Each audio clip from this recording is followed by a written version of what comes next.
નમસ્કાર મિત્રો, ration card ધારકો આ જાણી લો. રેશન કાર્ડ ધારકો મળશે કેરોસીન. ઓછું અનાજ આપે આટલું કરો, એટલે કે તમને ઓછું અનાજ આપવામાં આવતું હોય તો તમારે શું કરવાનું? 50 કિલો રાશન.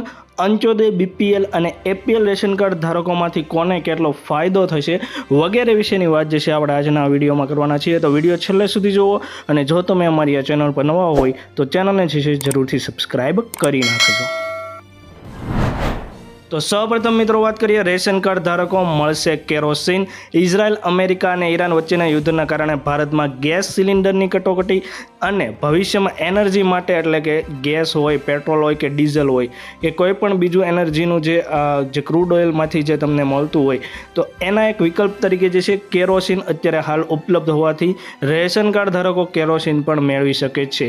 ગુજરાત સરકારની IPDS gujarat.gov.in પોર્ટલ પર કેરોસીન રિક્વાયરમેન્ટ એપ્લિકેશન 2026નો ઓપ્શન જોવા મળશે.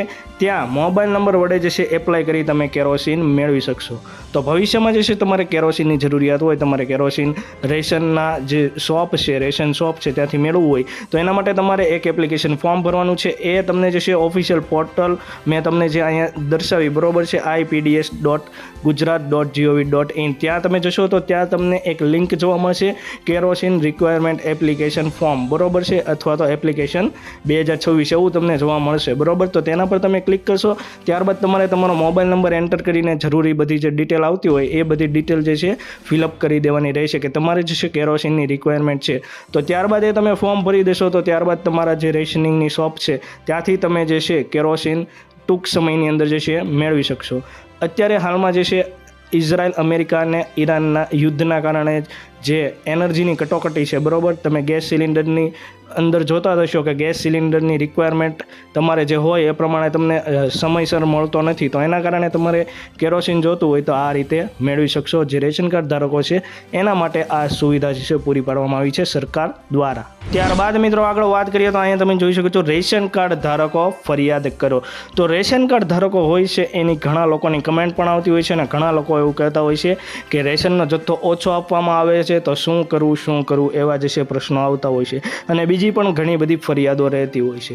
તો અહીંયા જે છે આપણે એનું સોલ્યુશન, એટલે કે તમારે શું કરવાનું રહેશે, તો અહીંયા સૌપ્રથમ હું તમને જે છે મેં IPDSની જે IPDS.gov.gujarat.in જે પોર્ટલ બતાવી હતી, દર્શાવી હતી તમને, એ જ પોર્ટલમાં તમે જોઈ શકો છો કેરોસીન રિક્વાયરમેન્ટ એપ્લિકેશન 2026, બરોબર. આ રીતનો તમને ઓપ્શન જોવા મળશે, અને આ બધા જ ઓપ્શન જોવા મળશે, આ બધી જ લિંક જોવા મળશે. અહીંયા તમે જોઈ શકો છો, એ પોર્ટલ તમે ઓપન કરશો એટલે આ પ્રકારના ઓપ્શન જોવા મળશે. એમાં પહેલો જ તમને ઓપ્શન જોવા મળશે કેરોસીન રિક્વાયરમેન્ટ એપ્લિકેશન 2026, બરોબર. મેં આની આગળ જે હમણાં તમને કીધું કે કેરોસીન રિક્વાયરમેન્ટ માટેનું ક્યાંથી તમને મળશે, તો એ તમને અહીંથી મળશે. ત્યારબાદ તમે અહીંયા જ બીજી એક લિંક તમને જોવા મળશે, આ જ પોર્ટલની અંદર. અહીંયા તમે જોઈ શકો છો ઓનલાઈન ફરિયાદ, બરોબર છે. આ ઓનલાઈન ફરિયાદનો તમને ઓપ્શન જોવા મળશે, બરોબર છે. અહીંયા તમને હજી એકવાર બતાવી દઉં છું. અહીંયા તમે જોઈ શકો છો ઓનલાઈન ફરિયાદનો ઓપ્શન, બરોબર છે.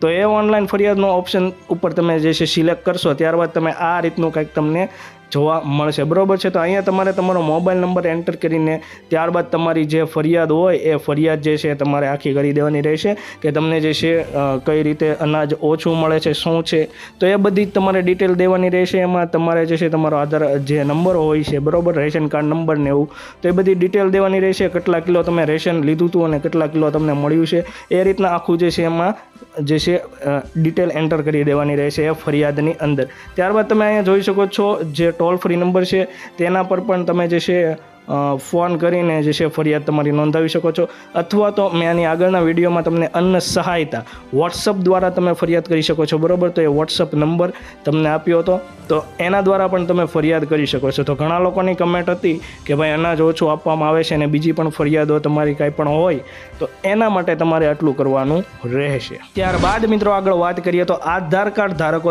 4 કામ ઘરે બેઠા. આધાર કાર્ડ એવું દસ્તાવેજ છે જે લગભગ બધી જ જગ્યાએ જરૂર રહેતું હોય છે, બરોબર. તેવામાં આધાર કાર્ડમાં અપડેટ અથવા તો સુધારા કરવા એ લોકોને જરૂરિયાત એની જે છે રહેતી હોય છે.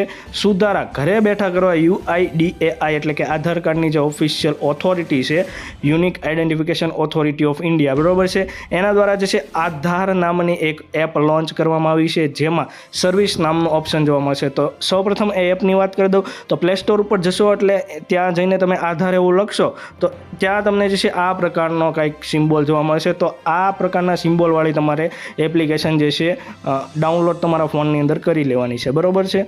એનું રેટિંગ પણ તમને જે છે 4+ જોવા મળશે, તો એ એપ્લિકેશન તમારે ડાઉનલોડ કરી લેવાની રહેશે. તેમાં તમે મોબાઈલ નંબર અપડેટ, એડ્રેસ બદલવું હોય કે વ્યૂ ફેમિલી રિક્વેસ્ટ અને QR કોડ શેર કરવાનો ઓપ્શન, આ 4 પ્રકારના ઓપ્શન જોવા મળશે. જરૂરી અપડેટ ઘરે બેઠા જે છે તમે ફી ભરીને કરી શકો છો, બરાબર.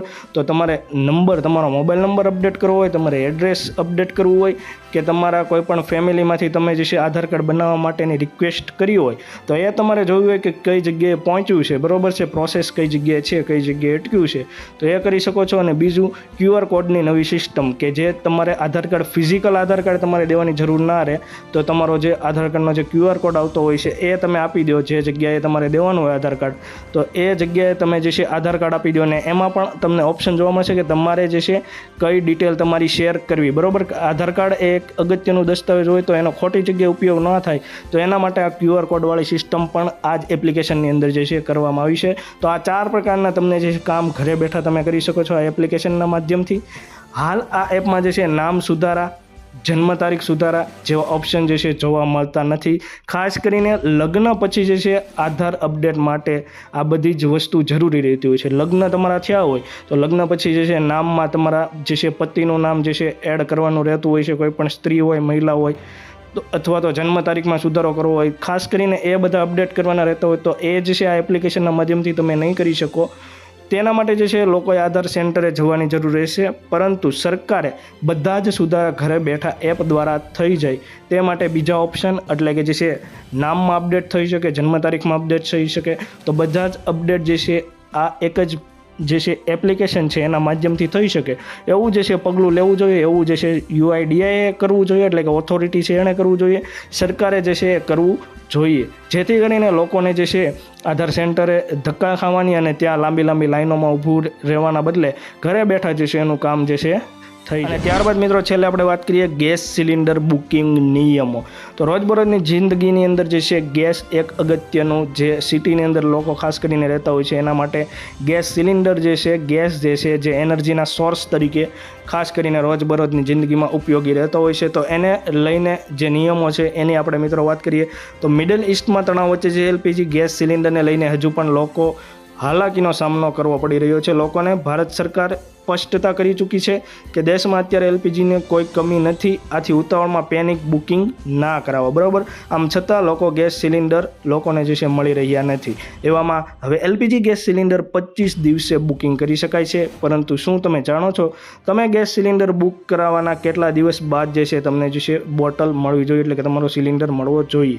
તાજેતરમાં જ પેટ્રોલિયમ અને natural gas ministry joint secretary Sujata શર્માએ જણાવ્યું હતું કે LPG ગેસની ડિલિવરી પહેલાં કરતાં થોડો સમય લાગી શકે છે. પહેલાં તમને જે છે 1-2 દિવસની અંદર ડિલિવરી મળી જતી હતી, પરંતુ હવે જે છે થોડોક સમય લાગી શકે છે, કારણ કે પેનિક બુકિંગ થઈ રહ્યું છે એના કારણે, બરાબર છે. પહેલાં કરતાં હાલના સમયમાં જે સિલિન્ડર મેળવવામાં થોડોક વિલંબ જરૂર થઈ રહ્યો છે. અગાઉ બુકિંગ કર્યાના 2 થી 3 દિવસમાં સિલિન્ડર ડિલિવરી થઈ જતી હતી, પરંતુ હવે જે છે 4 થી 5 દિવસનો સમય લાગી શકે છે, કારણ કે હાલમાં જે છે પેનિક બુકિંગ જે છે વધારે થઈ રહ્યું છે. અમે આશા રાખીએ છીએ કે જલ્દી વ્યવસ્થા પહેલાં જેવી થઈ જાય. અને ગ્રામ્ય વિસ્તારમાં ખાસ કરીને બુકિંગની વાત કરીએ તો 45 દિવસ બાદ જે છે તમે બુકિંગ કરી શકો છો.